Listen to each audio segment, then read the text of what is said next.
Hi guys, George here, and I'm going to bring you an after-action report of Wakam Rhine Scenario 1, New Boy.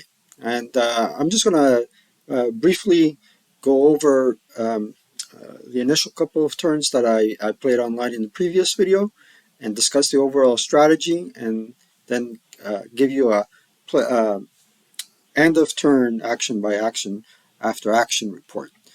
So basically, what the German tactic was basically they they start off here.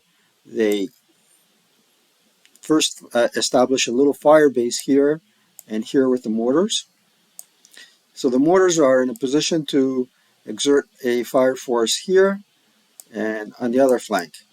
Okay, and their mission is to either suppress the enemy or fire smoke and to hinder the LOS to allow the assault group to advance up this direction into the village and then establish a guard uh, in the village so the Americans cannot re-enter from any direction. So that was the whole crux of the thing. Now, of course, the Americans, I think that let's change color and see if we can do a blue for the Americans. This is really interesting. Can we see the blue? Yeah, we can see the blue slightly. So for the Americans, they have to set up as an outpost, two outposts, 4 hexes apart. You have some mines, but they're known minefields.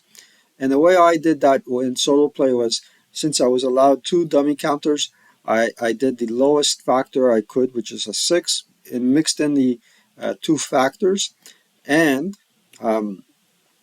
with the 2 factors at play, I just mixed them up like little playing cards and then put them in a position where they impede the German advance other than going through here. And on the flank is a heavy right here, and over here is a medium as per the SSR. So as you probably know from the previous video, the first couple of turns were really inconsequential in terms of a firefight, but slowly we started. Let's clean up the board in a moment. Slowly, due to attrition, the Americans started breaking, and and um, and as the American players started breaking, there was windows of opportunity for the Germans to advance. So this is where more or less we ended the last video. Now the mortar here is broken, right? And here what happened was the leader uh, broke, wounded, and became insignificant to the battle. Let's see if we can focus in on the map here. Yeah. So these are just pictures. And unfortunately, ultimately, by the time we got to turn 4, the American reinforcements, armor reinforcements, did not come in until later on. But that is also can turn into an advantage for the Americans.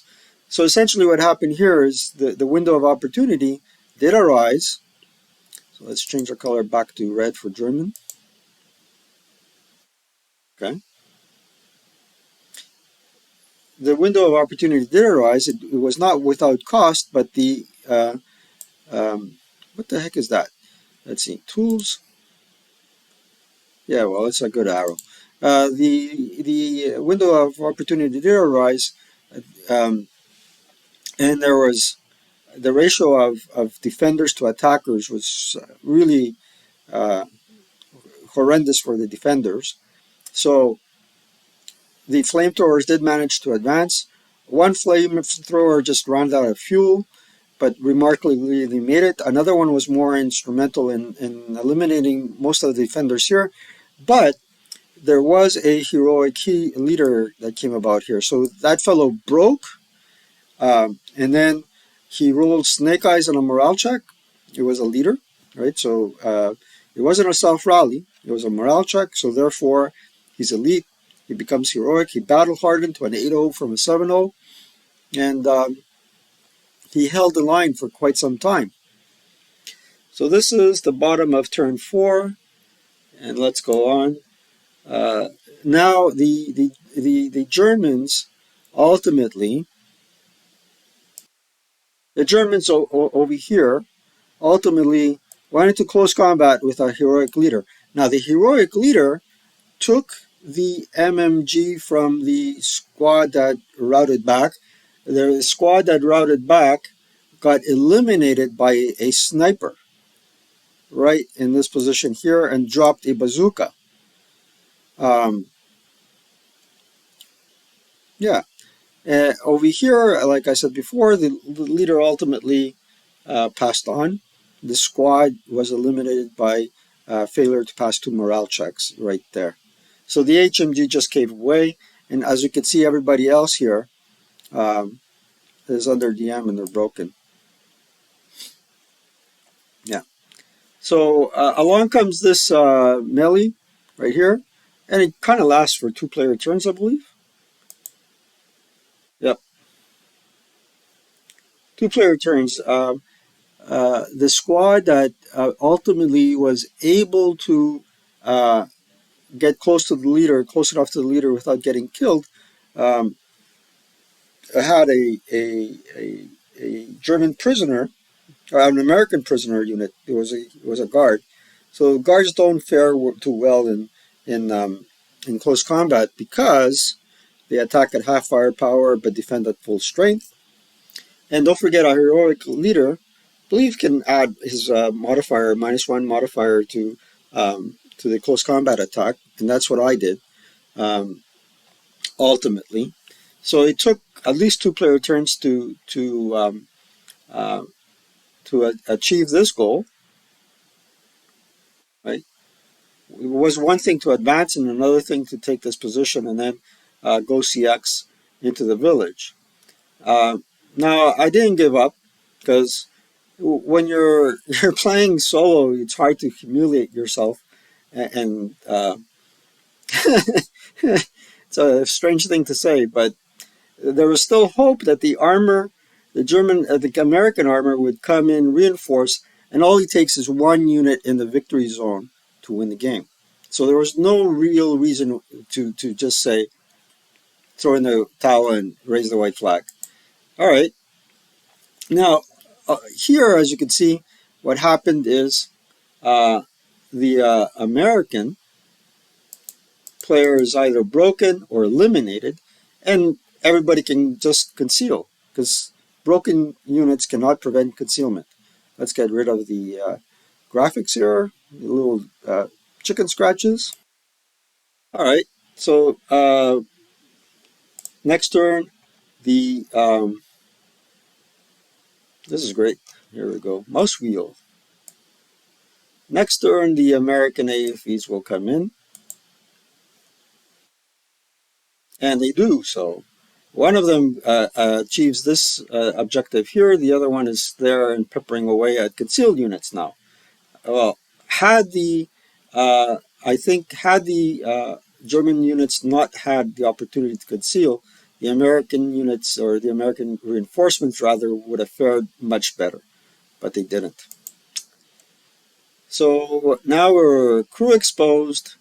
This fellow here, let's go down here. This fellow here was not able to get into close combat with this fellow because he didn't pass his patsy. These fellows here were, at the first couple of player turns, ineffective in trying to eliminate this fellow. Now, when American player turns number 7 came along, a couple of unfortunate turn of events occurred for the Americans. First and foremost, this tank's main armament was mouthed, and ultimately what happened was this open-topped armored fighting vehicle, despite surviving a tremendous amount of firepower attacks, was eventually blown up. So let's take a look. With a captured bazooka, mind you. So the two really big twists of events here was there was a routing unit with a bazooka right here. That unit got eliminated by a one sniper check, a German sniper. And then when the Germans advanced, they captured the bazooka, went into headlong into the village with it, and we were able to use it against its original owners. And over here we had a captured MMG. So we're getting to turn 8, and here is the really the top of turn 8. Virtually everyone eliminated except a couple of broken squads here that for one reason or another I wasn't able to rout them successfully, or was too chicken to do so. This tank got eliminated by a captured bazooka. The crew survived remarkably enough, but did not survive the subsequent um, attacks due to hazardous movement.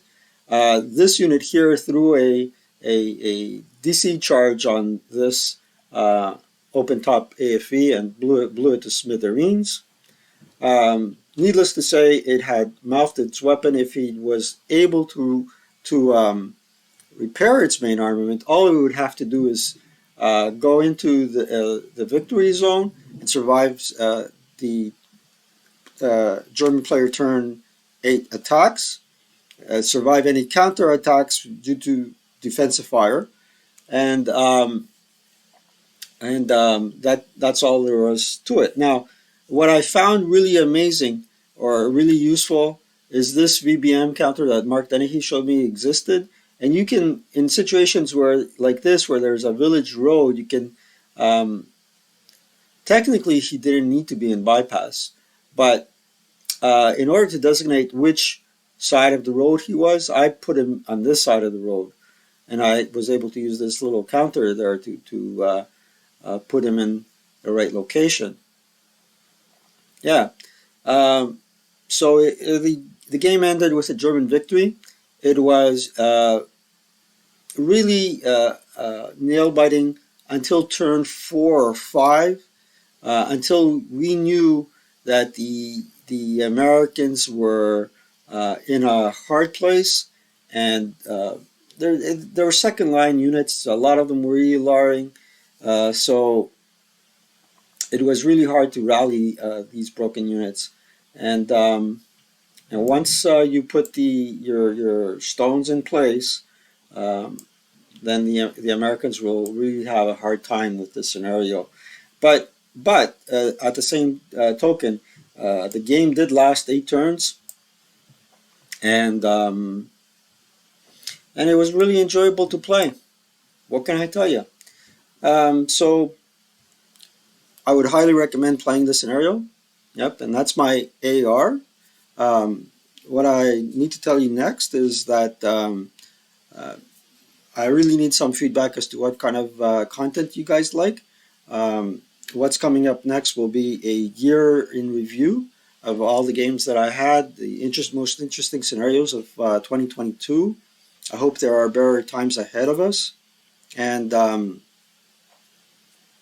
yeah, I have some pretty interesting content just the same. And I think that after the year in review, there will be a nice after action report in this format. And I'll try and improve on my banners and probably try to recategorize my videos according to better categories so you can find them more easily. Yeah, I'm already making New Year's resolutions, and it's Christmas time, right? So I wish everybody happy holidays, Merry Christmas, Happy Hanukkah, and looking forward to seeing you guys in 2023. George here, over and out. Take care.